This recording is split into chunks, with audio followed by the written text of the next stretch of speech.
Chair. Yes. Madam Chair, I'm sorry. I hope with your indulgence, I would have wanted to raise some questions, but I need to go up for a briefing. May I just make one last comment before leaving, Madam Chair, and then try to come back later? Senator Zubiri, are you okay with that? I'm all right. Okay, you're not Thank you coming so back much, anymore? Senator Mix. No, I will try to come back po after the briefing. But I would have wanted to raise, Madam Chair, among others, the point that fake news also can lead to threats. And secondly, Madam Chair, just to go back to the photo that was projected earlier, if this had been done by mainstream media, by now, nag-kick in na yung internal ombudsman mechanisms nila. What bloggers like Mr. Nieto did is a demonstration that they want the stature of mainstream media without similar limitations. I am very disturbed, Madam Chair, that a resource person invited by the Senate has disrespected a member of the Senate and right at her place of work to post such posts and then to post such posts and to share them, gloating over the continuing misfortune of a person. And I seek the good chair's support to somehow make it right to our colleague, Senator Laila, and to her staff, who were disrespected in this way last night. Thank you, Madam Chair. Thank you, Senator Risa, for that manifestation. I can sympathize with your statement and your view. Sometimes the thing that we admire in a person, their candidness, and their excitement sometimes is taken to a level where it also transgresses on other people's rights. So perhaps we can ask for a statement from Mr. Nieto with regards to this. Kasi, alam mo, totoo rin naman, kunyari, ako rin yung nakakulong at may gumanyan sa office, masakit. Although, it does not really violate any particular law as I see it. So maybe we'll just hear it from...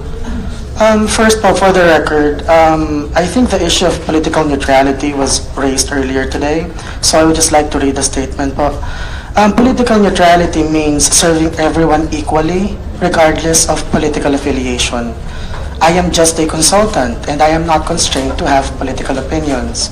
In the same way that 2 or 3 months ago, I announced on my Facebook page that even if it's not part of my job with the DFA, that I am willing to help, OFWs who have problems. They send their problems to me, and I'll look for the right guy in DFA to help them.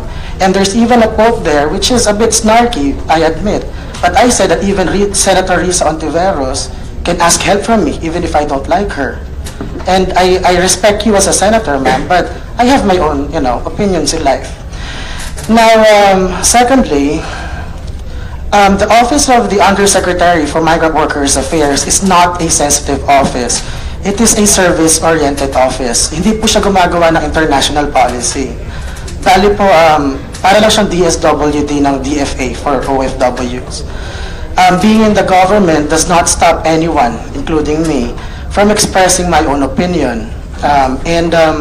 Politicians in particular, you are public officials. And would you seriously say that, each one of you are politically neutral? I mean, let's just be honest here.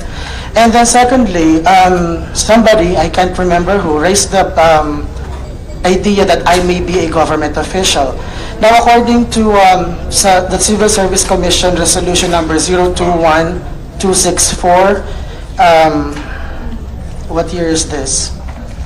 Hold one moment, ma'am. I can't see the year here, but I'll just read it for everyone's guidance. Because I'm not testifying, I'm just a resource speaker.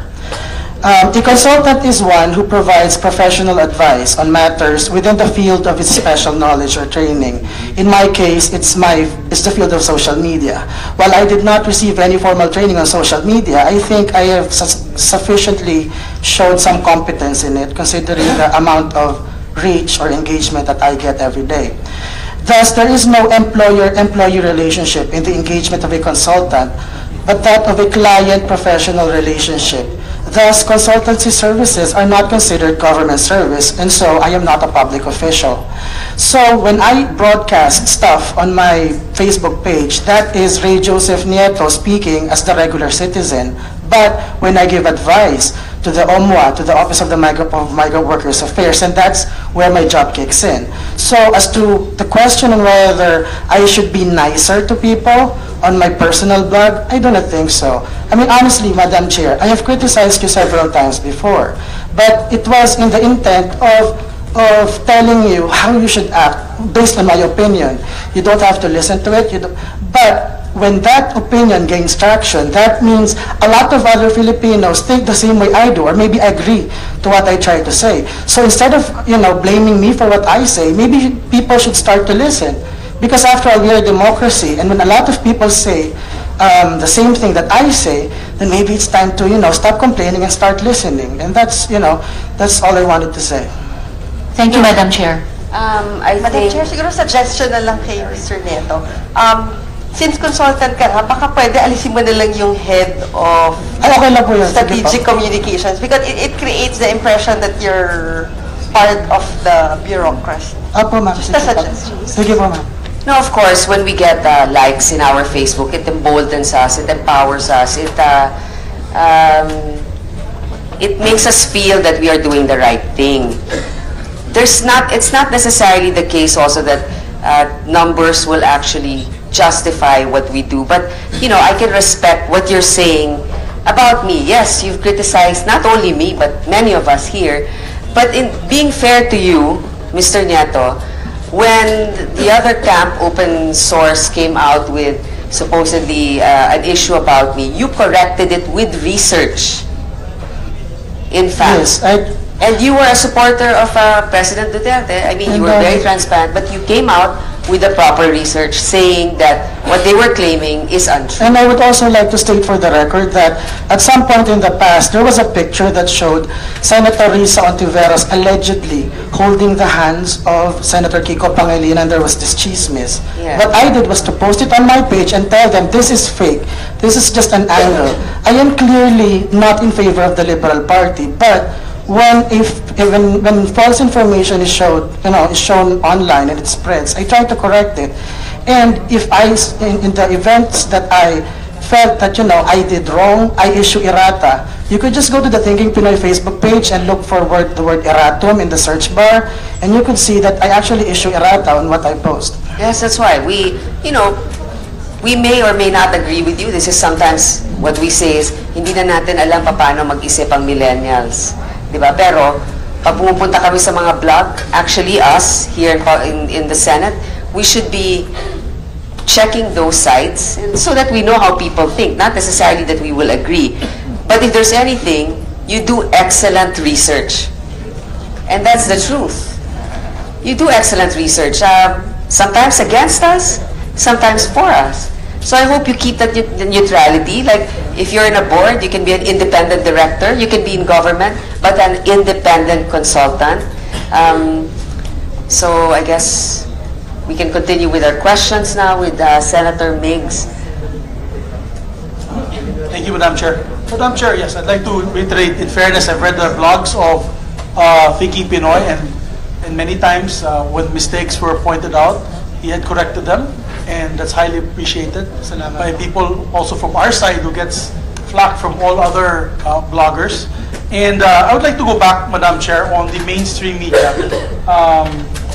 One of our ex-colleagues actually texted me, and she asked me to ask these questions because many times on the mainstream media, you post the story also online, but sometimes it's not corrected. No, sometimes they post fake reports and accuse somebody online.